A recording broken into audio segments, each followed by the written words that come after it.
In the previous dossier, I dissected the constellation of anomalies orbiting Tomaso Chioni, the 4-hour timeline gap, the ownership, stakes, the peculiar demeanor on the porch, the tactical gloves, and the power of attorney executed just 8 months before his mother-in-law vanished into thin air, the FBI returning to his residence on 5 separate occasions. That report resonated with thousands of you, exposing a critical variable I intentionally left unresolved. If Tomaso Chioni engineered this, he didn't pull the strings alone. The individual captured on that FBI doorbell cam is clocked at 5'9" to 5'10", average build. Chioni towers over that description. He physically does not fit the profile. That is the glaring discrepancy in the hypothesis I laid out, a void I left open by design because I was still mining the data. I've since combed through Pima County court dockets, property deeds, scrubbed archives, and digital footprints, stretching back to 2007. And in that noise, one name appears repeatedly alongside Tomaso Chioni, a name tethered to felony convictions for burglary, robbery, larceny, and embezzlement. A man residing in the Tucson metro, mere minutes from Nancy Guthrie's front door. A man who aligns perfectly with the physical profile released by the feds.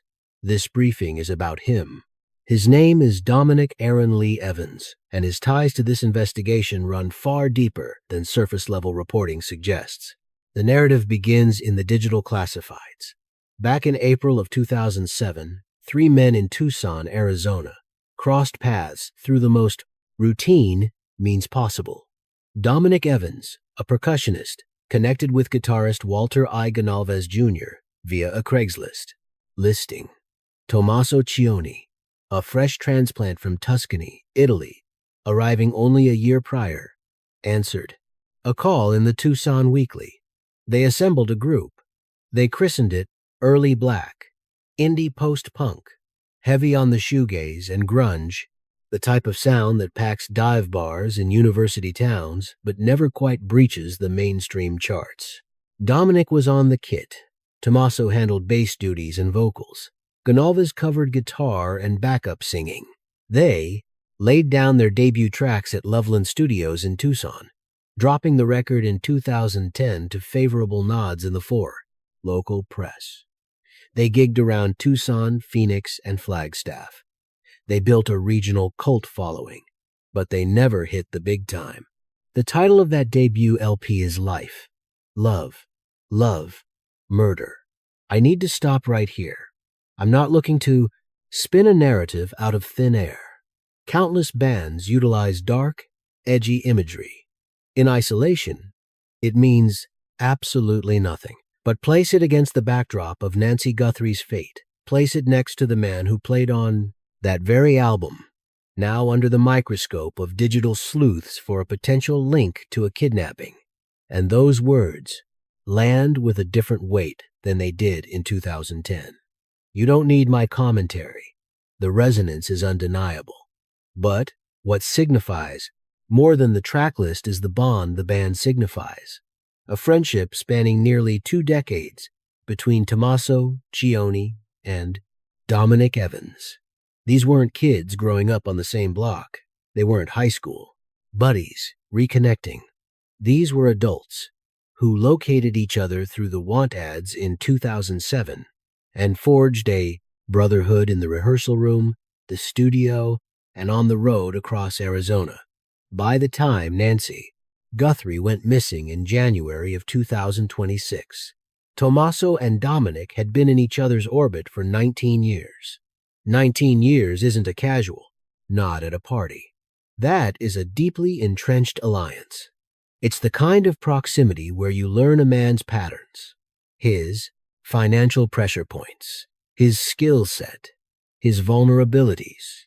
You learn what lines he will cross and which ones he won't touch. You understand his desperation. And in an inquiry where detectives are actively working the theory that the figure on the porch had an accomplice, 19 years of loyalty isn't just context. It is the operational infrastructure.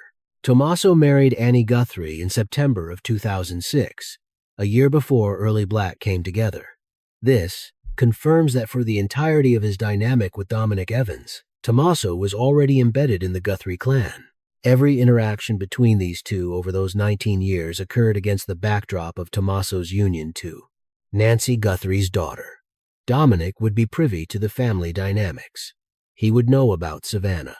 He would be aware of the residents in the Catalina foothills, not necessarily through stalking, but simply because that is the reality of a 20-year friendship.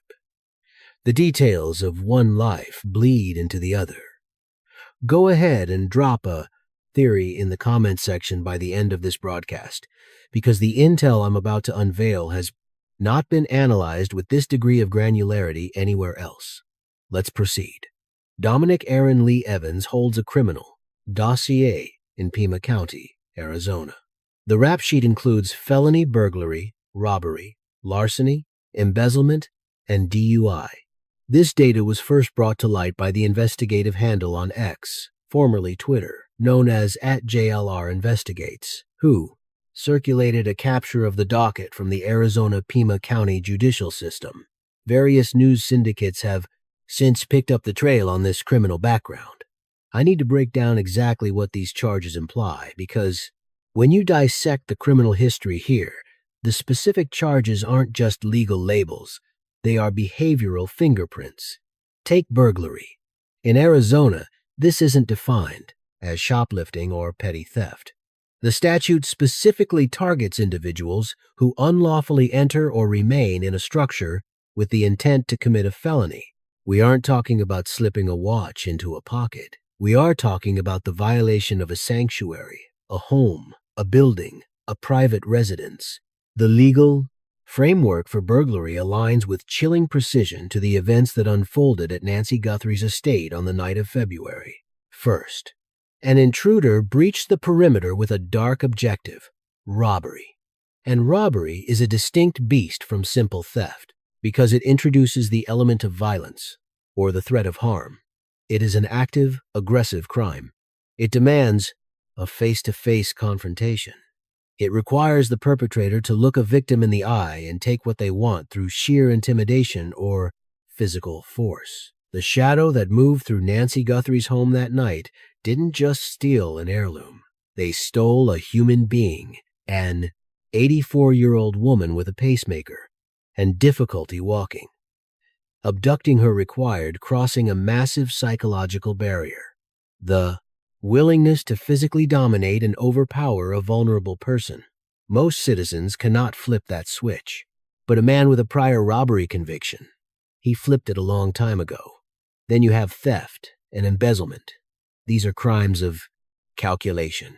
They reveal a pattern of entitlement and a deep-seated comfort with living a lie over extended periods. Embezzlement is particularly telling because it exploits a position of trust. You cannot steal from the inside unless someone has invited you in. Now, layer these psychological traits over the profile of the suspect on Nancy's porch. This is a man who invaded a fort, private home in the dead of night. A man who manhandled an elderly woman and forcibly dragged her from her. Safety. A man who executed this operation in cheap tactical gear and a mask signals of criminal intent, but lacking true professional polish. That description does not match a mild-mannered 15-year biology teacher, studies reptiles and makes pasta from scratch. But it perfectly matches a career criminal with a rap sheet for burglary and robbery, down to the finest detail. In my previous analysis, I proposed the architect and operative theory. This posits two players: an architect who drafts the blueprint, the one who knows the floor plan, the security blind spots, victim's daily rhythm, and the family assets. Then there is the operative. This is the blunt instrument, who physically carries out the dirty work. He is the figure in the mask kicking in the door. While the architect supplies the intel, operative supplies the violence. If we accept Tomaso Chioni as the architect, the question shifts. Who in his orbit possesses the pride, brute strength, the criminal resume, and the moral flexibility to serve as the operative. Dominic Evans is the name that checks every single box. And don't overlook the DUI charge. Driving under the influence might seem minor compared to kidnapping, but it speaks volumes about risk assessment. A man who gets behind the wheel drunk has proven he will endanger the lives of others for his own convenience. He has demonstrated that the fear of repercussions does not check his impulses. In criminal profiling, offenders with DUI records are statistically prone to other high-risk behaviors. It isn't just about the alcohol. It's about what that charge reveals regarding the suspect's chaotic relationship with cause and effect. I want to emphasize why this criminal record is the key to the accomplice theory. I previously asked who a man like Tomaso Chioni would recruit if he needed someone to execute a violent plan. He wouldn't hire a random thug off the street. He wouldn't find a Hollywood hitman. He would turn to someone he already knows, someone with skin in the game, someone who has already proven they can ignore the law and cross moral lines without hesitation. He needs a partner experienced in invading forbidden spaces. You see, every crime is a lesson. It teaches the perpetrator skills they keep forever. Burglary teaches you how to navigate a stranger's home in silence. It teaches you how to defeat locks, how to open doors without a sound, how to manage noise, and how to control your breathing and footsteps in the pitch black. Robbery escalates that training, teaching you how to dominate another person and maintain command of a volatile situation through aggression. These aren't just theories.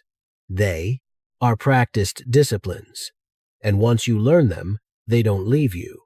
They become instinct, lodged in your muscle memory, like a drummer who can still play a complex beat 20 years later.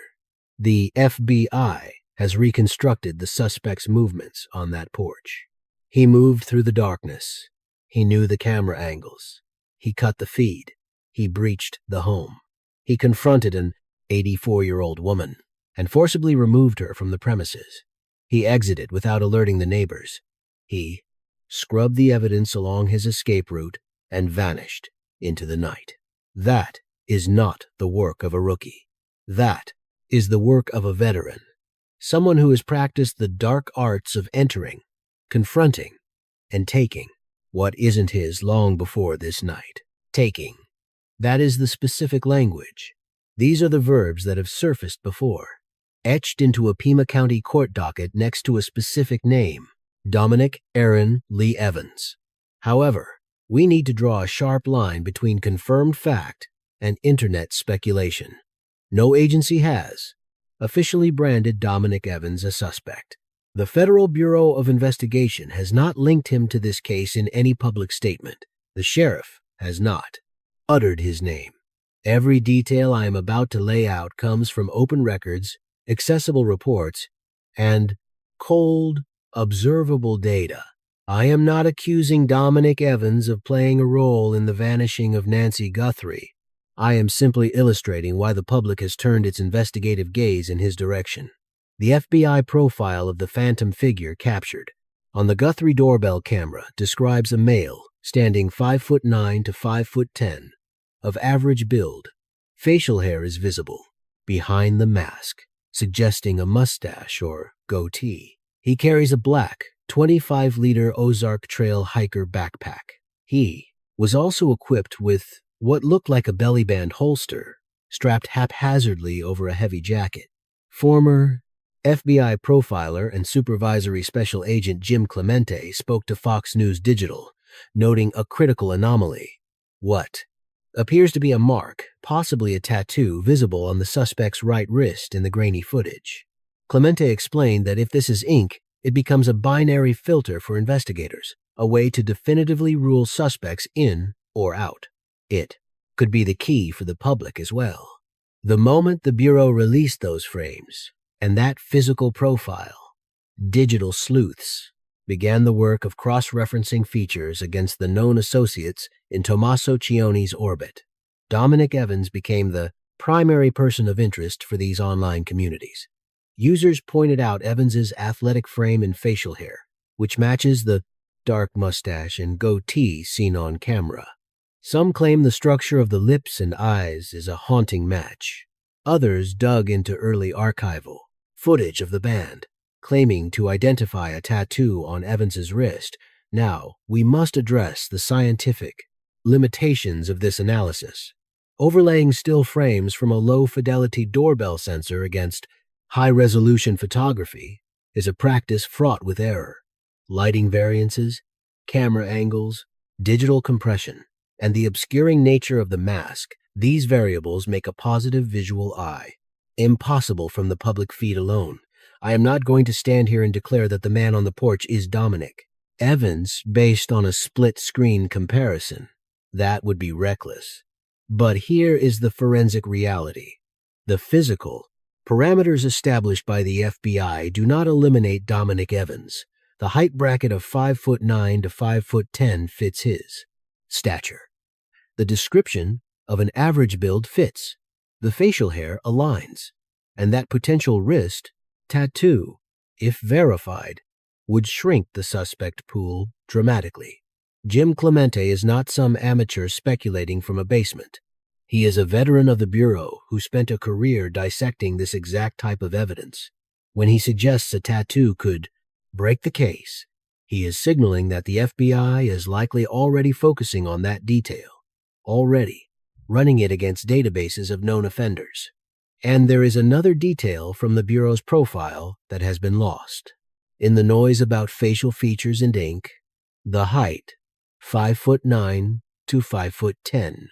In my previous report, I demonstrated that Tomaso Chioni appears significantly taller than this suspect profile based on reference photography. Multiple. Investigative journalists have analyzed photos of Chioni standing beside others and concluded he exceeds the FBI's height estimate. That discrepancy was the single strongest argument against the theory I presented. If Chioni is too tall to be the figure on the porch, the theory seemingly falls apart. But it does not fall apart if there are two players. It does not fall apart if the man at the door is not the man who designed the crime. And it certainly does not fall apart if the operative on the porch is 5'9", athletic, bearded, potentially tattooed, and possesses a criminal history involving felony burglary. The height difference does not exonerate the Chioni circle. It validates the accomplice hypothesis. It suggests an architect and an operative are distinct individuals, and it points a finger at the man who has stood beside Tomaso Chioni in band photos for 19 years. Public records tie Dominic Evans to residences across the greater Tucson and Marana landscape, with history in Eloy and other sectors of Arizona. Born on February 18, 1978, he is currently 47 years old. He has been entrenched in the southern Arizona region for the majority of his adult life. Marana sits just northwest of Tucson, a short, calculated drive from the Catalina foothills neighborhood where Nancy Guthrie lived. The SWAT raid on February 13th that captured national headlines struck a property near East Orange Grove Road and North First Avenue, just 1.9 miles from the Guthrie residence. Social media instantly linked this location to Evans due to his Marana connections and the geography. However, I need to dismantle a piece of misinformation that has taken root. Let's dispel the rumors circling the internet. The individuals taken into custody during the tactical raid on February 13th were not Dominic Evans and his mother. ABC News has identified the detainees as 37-year-old Luke Daly and his 77-year-old mother. While Daly's attorney, Chris Scalpi, admits his client has done state time for narcotics charges, he was adamant that there is zero connection to the Guthrie case. Police also detained and released a third party, a DoorDash driver named Carlos Pelos, after clearing him of any involvement. The bottom line is simple. That SWAT team was not looking for Dominic Evans. We need to be crystal clear on that point. However, the geography tells a much darker story. Evans resides in the Marana district. Nancy Guthrie's home was in the Catalina foothills. Tomaso and Annie are located just 4 miles away. When you map these 3 points, they form a claustrophobic triangle in the northern suburbs of Tucson. If you were engineering a felony that demanded intimate knowledge of the terrain, access during the witching hour, and a rapid escape vector, living inside that triangle isn't just a convenience, it is a prerequisite. But there is another coordinate on the map that demands scrutiny. Reports have tied Evans to a parcel of land in Rio Rico, Arizona. This is a rural outpost, roughly 60 miles south of Tucson and a mere 16 miles north of the border crossing at Nogales. It is desolate. It is empty. It is exactly the type of landscape where people and secrets can vanish into the ether. The Mexican embassy has assured Fox News that there is no intelligence suggesting Nancy Guthrie was moved across the border, a stance echoed by Security Secretary Omar Garcia Haruch. Yet, the sheer proximity of Rio Rico to the international line, paired with Evans's ties to that dust bowl, has ignited theories about potential extraction routes. I am not claiming Nancy Guthrie was trafficked to Rio Rico or smuggled into Mexico. We do not have the forensic evidence to support that. But we are looking at an investigation where the FBI has fielded over 50,000 tips and still hasn't found an 84-year-old woman after 3 weeks. In that vacuum, every location linked to the suspect's inner circle becomes critical. Dominic Evans possesses a geographic footprint that spans from the victim's front lawn to one of the most isolated stretches of southern Arizona. Consider the cold logistics of abduction. You cannot stash a hostage in a subdivision where every driveway has a ring. Camera and federal agents are knocking on doors. You need isolation. You need a place that is dark, rural, and completely void of surveillance. You need a location where a truck pulling up in the dead of night doesn't trigger a motion light or a neighbor's curiosity. Rio Rico, 60 miles south, fits that profile perfectly. We are talking about sprawling lots, unpaved roads absent from digital maps, and a desert silence that swallows screams. The drive from Tucson to Rio Rico is a straight shot down Interstate 19. It cuts right through the desert floor. At 2 in the morning, the highway is empty. The drive takes about 50 minutes. If a perpetrator left Nancy's residence at roughly 2:30 in the morning on February 1st, they could reach Rio Rico by 3:20, turn around immediately, and they are back in Tucson by 4 to 10 in the morning. The entire operation, including the drop-off, fits neatly inside the cover of darkness before the sun breaks. And along that stretch of asphalt, every ping from a cell tower would track the vehicle's heartbeat. That is why the tower dump data is likely the smoking gun that will tell this story without a single witness taking the stand. Now, I want to pivot back to a detail in the FBI surveillance tape that most observers are glossing over. The entry. Nancy Guthrie's residence featured a security gate in front of the main door. This is standard in Tucson. Desert homes often utilize wrought iron barriers or heavy screen doors as a first line of defense. It is a secondary hardpoint. In the footage released by the Bureau, we see the suspect walk up to the front door, tap the camera lens, and seemingly breeze inside. But the question nobody is asking loudly enough is, how did he bypass the iron gate? There is no sign of forced entry in the video. No pry marks, no tools, no violence. He walks through it as if he owns the place, or as if it was left unlocked specifically for him. We are left with 2 theories. 1, Nancy failed to secure her perimeter. That she was 84, living alone in a home she had occupied since 1985. It is entirely plausible that complacency set in. The second theory is far more sinister. Someone left the gate, compromised for the intruder. Someone who had been inside earlier, who knew the layout, and understood that for this operation to succeed, that barrier had to be open. If you subscribe to the architect theory, and this is where the timeline turns dark. Tomaso Chioni dropped Nancy off between 9:30 and 9:50 p.m. He claims he watched until she was safely inside. But here is the question. Did he ensure the gate latched behind him? Did he check that outer door? Or did he leave it vulnerable, sitting unlocked, allowing a phantom to slip through that front entrance 4 hours later without needing to force a single latch? The figure captured on that porch didn't move like an intruder facing obstacles. He moved like a man walking a path that had already been paved for him. If that route was cleared by someone who had been at the house hours earlier, the operative didn't need to be a master locksmith. He just needed to know which door was left ajar. Both the Pima County Sheriff's Department and the FBI have confirmed a massive break. 2 separate DNA profiles have been isolated in this investigation. The first sample was pulled from a glove discovered roughly 2 miles from Nancy Guthrie's home, discarded in a field off the roadside.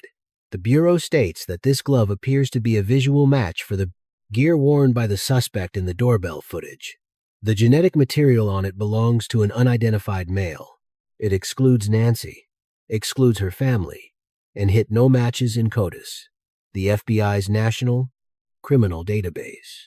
But then there is the second profile, biological evidence secured from inside the house itself. The Sheriff's Department states this evidence is currently being processed at a private lab in Florida, and those DNA profiles are under strict analysis. However, authorities have confirmed one critical fact. The DNA on the glove does not align with the profile found inside the home. They are 2 different people, 2 distinct genetic signatures, 2 different locations, one on a piece of evidence tossed along a getaway route, one inside the home where an 84-year-old woman was snatched from her bed. We aren't just guessing about an accomplice anymore. This is biological proof that 2 separate individuals contributed to this crime scene. Former FBI hostage negotiator Chip Massey warns that the presence of a partner changes the entire dynamic of the case. A kidnapper needs help to control a hostage, manage her health, and handle the complex logistics of keeping someone hidden. Detectives are now deploying investigative genetic genealogy. This is the exact technique that cornered the Golden State Killer and identified Brian Kohberger. Even if the suspect has never submitted DNA to a commercial genealogy service a family member might have. By constructing family trees from partial matches in public databases, investigators can triangulate a specific individual through their relatives. It is a slow process, but it has cracked cases that were considered cold for decades. Here is why the discovery of 2 separate profiles is so devastating for the perpetrators. If there were only one profile, the defense is simple: a lone wolf acting in isolation. One person, one trace, one crime. But 2 profiles means 2 people to identify, 2 family trees to build, and 2 sets of relatives who might have used 23andMe or Ancestry. The odds that neither person has a single family member in any genealogy database drop exponentially with every branch of every family tree. You can run from 1 profile, but 2? That is a mathematical guarantee that at least one of them will eventually yield a name.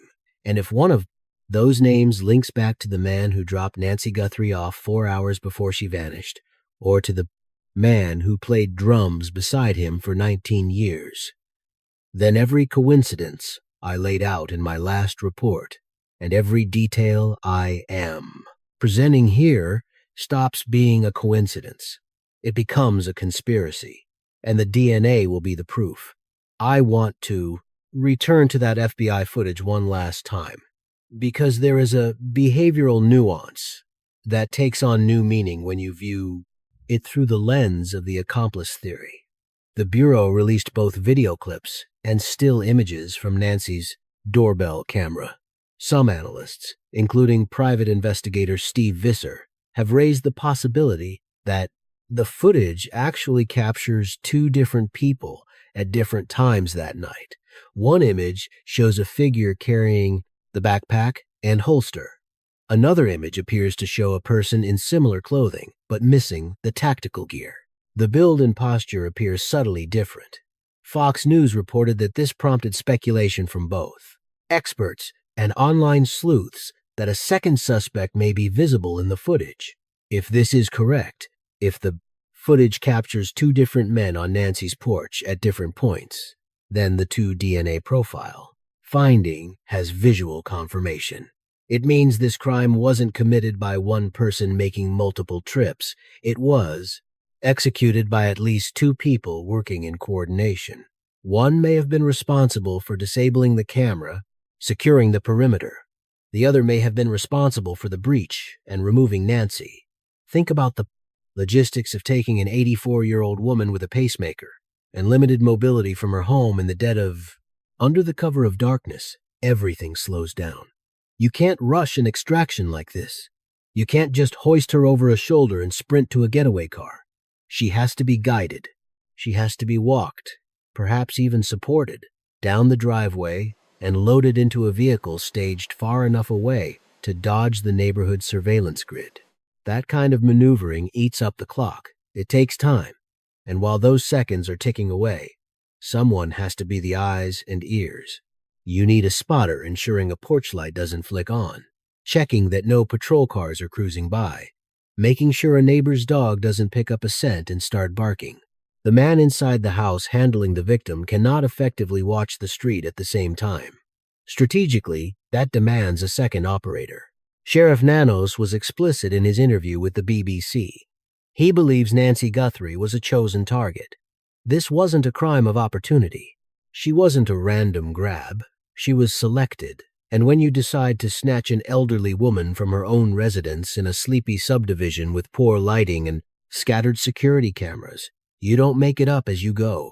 You don't wing it. You build a blueprint. You run reconnaissance. You delegate duties.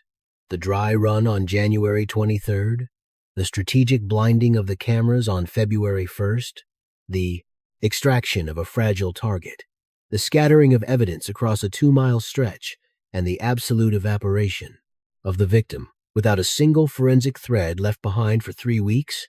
That isn't the chaotic work of a lone wolf acting on a whim. This is where the dossier on Dominic Evans becomes a critical piece of the puzzle. We aren't looking at his face. We are looking at his capabilities. His rap sheet is a resume. Past burglary charges imply he knows how to breach a building. Robbery convictions suggest he knows how to overpower and subdue a human being. As a decades-long resident of the Tucson metro area, he knows the back roads, the shortcuts, and the blind spots. As a close associate of Tomaso Chioni for 19 years, he has intimate knowledge of the family dynamic. And for a man whose genetic profile is almost certainly cataloged in the Arizona Criminal Justice Database, the motivation to wear nitrile gloves and a mask during a felony is overwhelming. He knows the system, and he knows how to beat it. On February 9th, NewsNation senior correspondent Brian Anton dropped a bombshell. Tomaso Chioni had effectively vanished. Anton reported on the Megyn Kelly show that Chioni, a man who stands out in a crowd thanks to that heavy beard, hadn't been spotted anywhere near the family residence since the first week of February. Think about that. A man goes radio silent in the middle of the highest profile manhunt in the nation. His mother-in-law is gone. The FBI is practically living on his front lawn. The media lens is focused on his doorstep 24/7. And suddenly, he ceases to exist. Now, legally, there are valid reasons for this. His defense team might have ordered him to go to ground. The pressure cooker of public scrutiny might have been too much. He could be crashing on a couch in another county. Those are rational explanations. But view that silence through the lens of Dominic Evans. If you have two players tied to this tragedy, one burning under the spotlight and one lurking in the shadows, the smartest tactical move for the visible player is to fade to black. Don't run. Don't flee the state. Just stop offering yourself up for consumption. Stop generating data points. Stop giving the news crews fresh B-roll and the body language analysts fresh footage to pick apart. Every time you step outside, you roll the dice. Every photo is a piece of evidence. Every spoken word is a potential trap your lawyer will have to disarm later. Dominic Evans has followed this playbook to the letter. He hasn't issued a single statement. No interviews. No press conferences. He hasn't posted a word on social media. No denials. No pleas for Nancy's safety. In an era of constant digital noise, where anyone with a smartphone can broadcast their defense to the world in 30 seconds, his silence is deafening. When one person goes quiet, it's a choice. When two men who have been best friends for 19 years, who are both linked to the victim, and who are both persons of interest in a kidnapping case, go quiet simultaneously, that feels orchestrated. It sounds like two soldiers following the same orders from the same commander. Shut your mouth, stay off the grid, give them nothing, and pray the lab results come back negative. As of today, we are at day 23 without Nancy Guthrie. The investigation has shifted into what command calls the ground game. The numbers are massive. The Pima County Sheriff's Department has fielded over 55,000 calls since February 1st. The FBI tip line has logged over 21,000 leads. 400 investigators are working this file.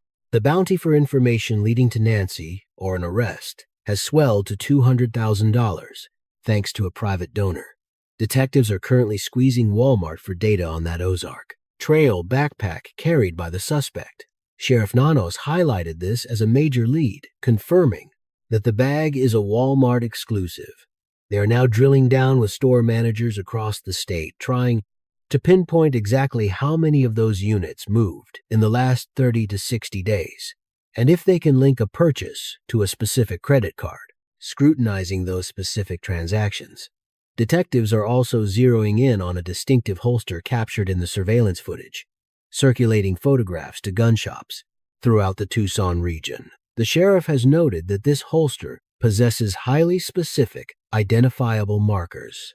Simultaneously, the FBI is auditing firearm sales across the Tucson area from the past 12 months, with field agents flashing photos and names to local dealers in search of a lead.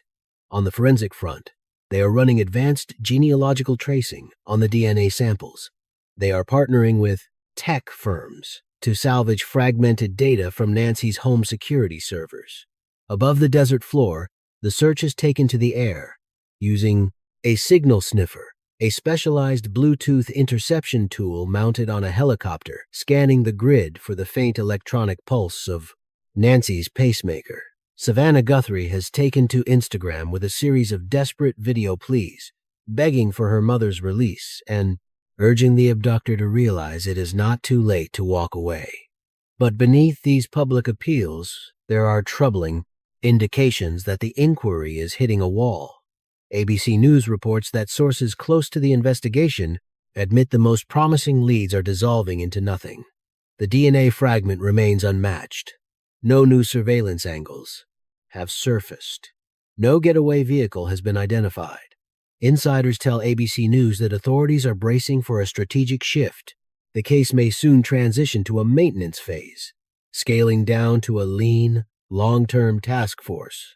We are currently in the crucial tactical window. The next 2 to 3 weeks will decide if this ends in a breakthrough or fades into a cold, years-long mystery. The genetic genealogy results are the linchpin. Retired FBI agent Jason Pack outlined the procedure. With clinical precision, a private lab finalizes the genetic profile. That data moves to the sheriff, and the bureau uploads it into CODIS. It is a rapid check, hit or miss. If the government database comes up dry, the FIs, commercial genealogy archives, take over.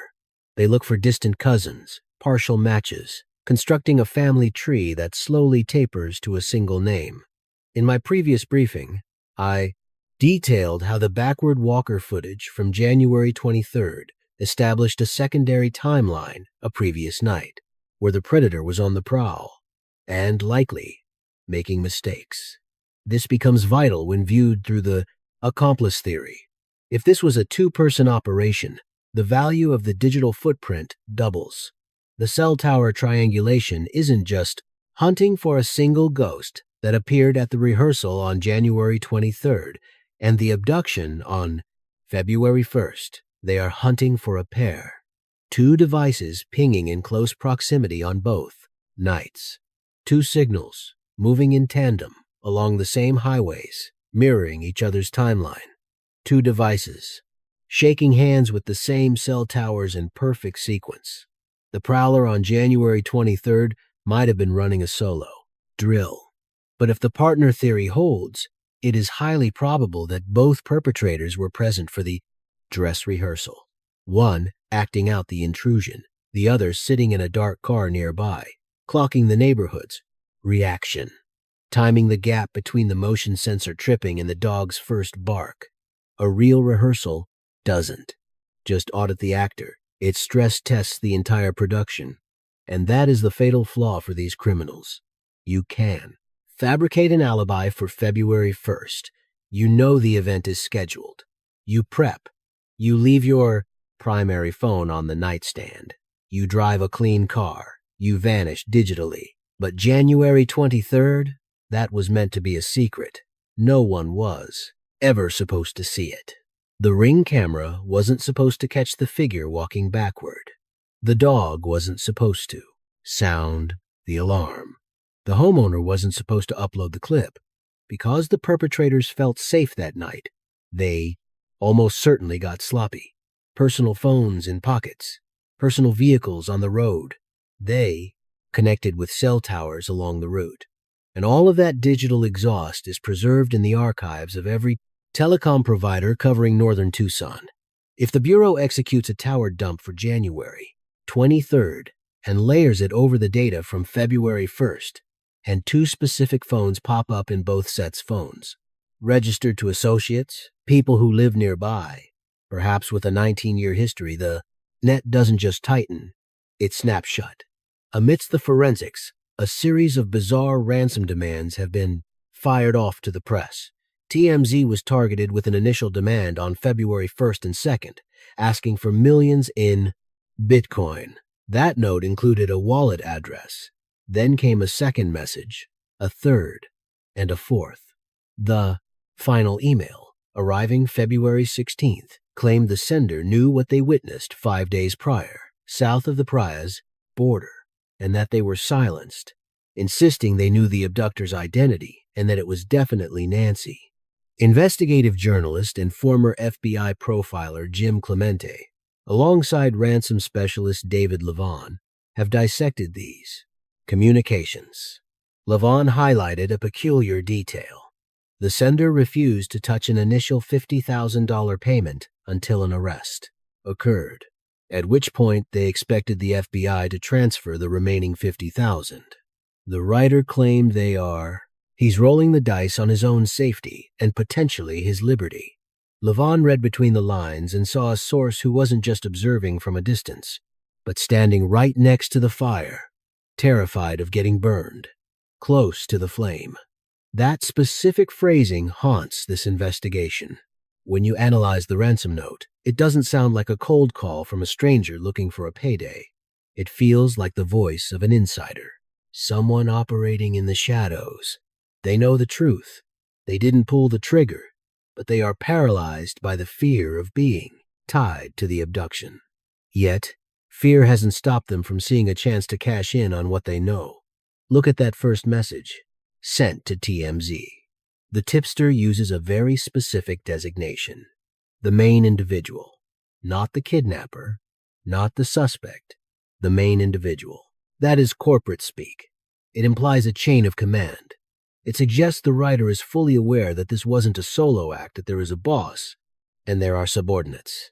If you're describing a random break-in, you call the perpetrator the intruder or the man. You don't use a phrase like main individual unless you possess insider knowledge that the operation had layers. So, who talks like that? Someone standing right next to the fire. Someone who knows exactly who is calling the shots.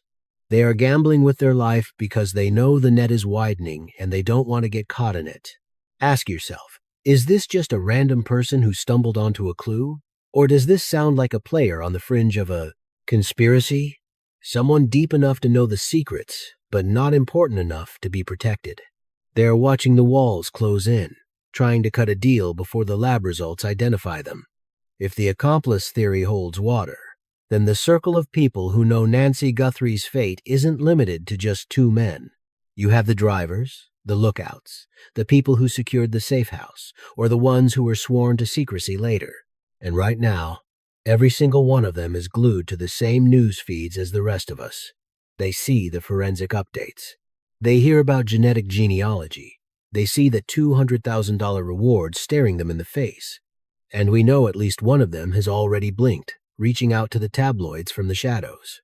The circle of silence surrounding February 1st is bigger than we thought. And in a conspiracy, a wider circle means more weak links. But before we explore the counter theories, we need to correct the record regarding Dominic Evans, because the online chatter has been dangerously inaccurate. You've seen channels claiming the SWAT team was hunting Evans on February 13th. That is false. The targets of that raid were Luke Daly and his mother. Evans has not been cuffed, questioned, or named in any official police warrant.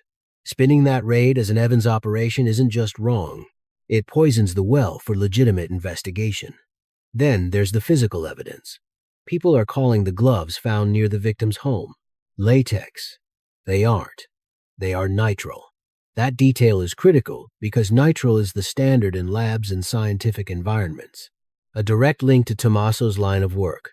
Latex is a completely different beast. Ignoring that distinction screams of lazy reporting. We've also seen the side-by-sides Evans's face next to the masked figure, with creators declaring a definitive match. That is reckless. You cannot reliably compare a grainy infrared doorbell video of a man in a ski mask to a casual daylight photo. True facial analysis requires forensic expertise, not someone playing detective with screenshot collages. However, I am bringing Evans into this spotlight because the verified facts demand it. We have his rap sheet, his location, his ties to Tomaso, the physical profile, and the dual DNA evidence supporting the accomplice theory. These are compelling puzzle pieces, but they are not a smoking gun. Anyone claiming otherwise is peddling fiction. The critics argue that if the family is cleared, Tomaso is off the board, and if Tomaso is out, the mastermind theory collapses. That is a valid point, and we need to weigh it carefully. But remember what I said before. Cleared is police jargon, not a jury verdict. It simply means they don't have enough to cuff them right now. It does not mean they are immune if new evidence surfaces. In cases with this much heat, publicly clearing a suspect can be a strategic play designed to relieve pressure, hoping the real perpetrator gets comfortable and makes a mistake. We must also entertain the possibility that Dominic Evans is a ghost in the machine. Maybe his past is just history, his resemblance is bad luck, and his connection to the case is zero. That his friendship with Tomaso is just a footnote with no relevance to the crime. But until the DNA tells us otherwise, we have to follow the evidence where it leads. Because in a case this complex, coincidences are rarely just coincidences. Someone knows the truth. Someone is close to the flame. And eventually, someone is going to get burned. Ties to the investigation. Dismissing his uncanny likeness to the perpetrator as a bizarre twist of fate. He maintains that his association with it's entirely possible that Tomaso is nothing more than a friend, a red herring. The true predator could be a ghost, a name that hasn't even surfaced yet, a phantom sitting quietly in a genomic database, just waiting for a genealogy match to expose him. That is a chilling reality, and we cannot rule it out.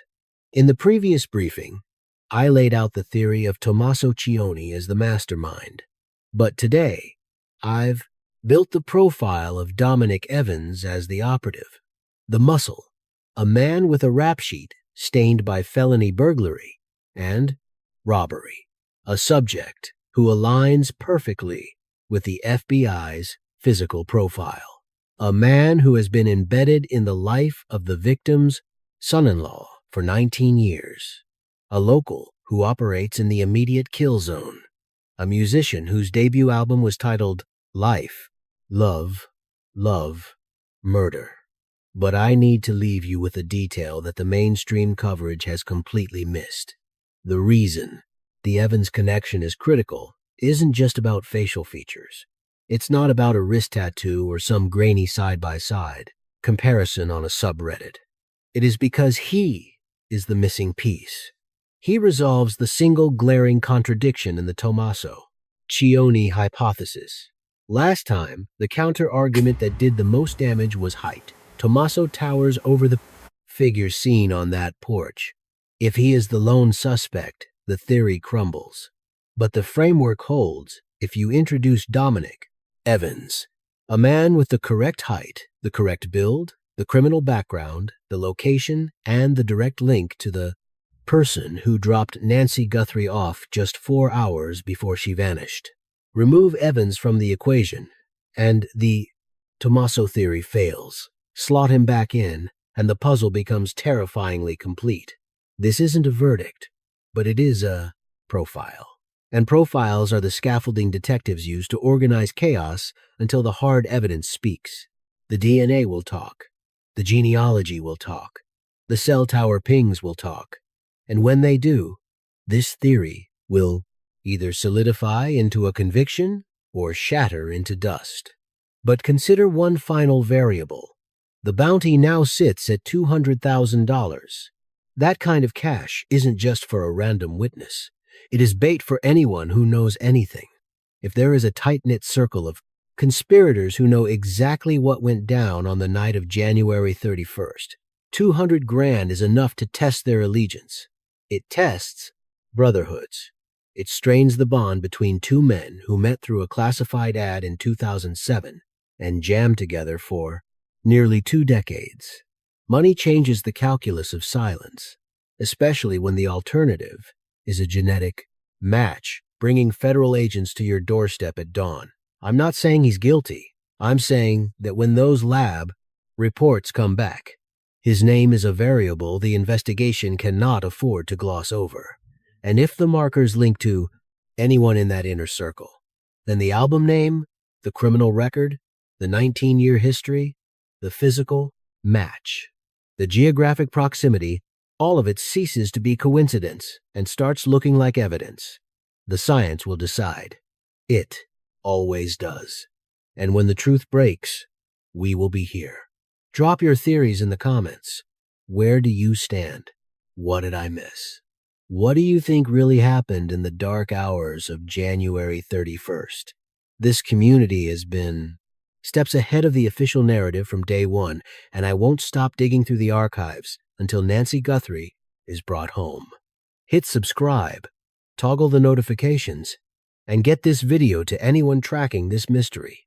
The next briefing will break down the DNA findings the second they go public, and that update could shift the entire paradigm. Nancy Guthrie is out there. Until we have a body, she is alive, and someone, somewhere, holds the key to finding her. Stop being available, stop providing data points, stop giving reporters footage to analyze and body language experts material to dissect.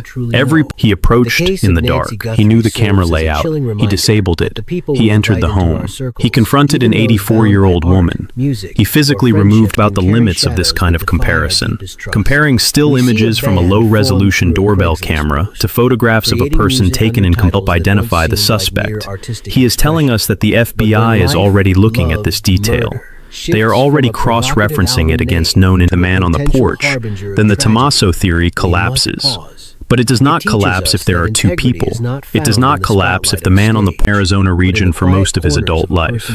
Marana is a community located northwest of Tucson, within easy driving distance of the Catalina foothills, that neither Daley nor his mother were arrested, and that they have no link to Nancy Guthrie. A third individual, a DoorDash driver named Carlos Palazuelos, was all could disappear without attracting attention. The Embassy of Mexico told Fox News that there is no indication Nancy Guthrie is in Mexico. Secretary of somewhere with minimal surveillance and minimal traffic.